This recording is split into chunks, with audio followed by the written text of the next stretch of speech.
Hello everyone, అందరూ ఎలా ఉన్నారు? ఈరోజు వీడియోలో సంవత్సరం మొత్తం నిల్వ ఉండే చింతకాయ తొక్కు.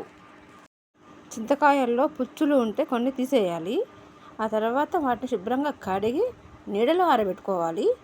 తడి మొత్తం పోయిన తర్వాతకి కొన్ని కొన్నిగా వేస్తూ కొంచెం బరగ్గా దంచుకొని పెట్టుకోవాలి.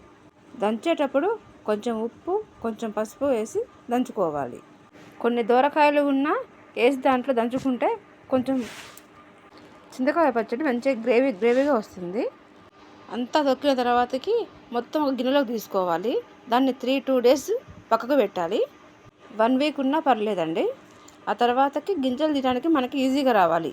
కొంచెం లేట్ అయితే ఈజీగా వచ్చేస్తాయి అంతే. ఈ తొక్కుని పచ్చిమిర్చి కారంతో అని చట్నీ చేసుకోవచ్చు, లేక ఎండు కారంతో కూడా చేసుకోవచ్చు. మేమైతే ఎక్కువ పప్పులోకే వాడతాము.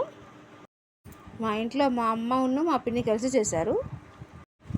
గింజ కూడా తీసి ఆ తర్వాతకి మనం గాజు బాటిల్లో కానీ ఒక ప్లాస్టిక్ డబ్బాలో కానీ స్టోర్ చేసుకొని ఫ్రిడ్జ్లో పెట్టుకోవాలి. మీకు ఈ చింతకాయ పచ్చడి వీడియో కనుక నచ్చినట్లయితే సబ్స్క్రైబ్ ప్లీజ్.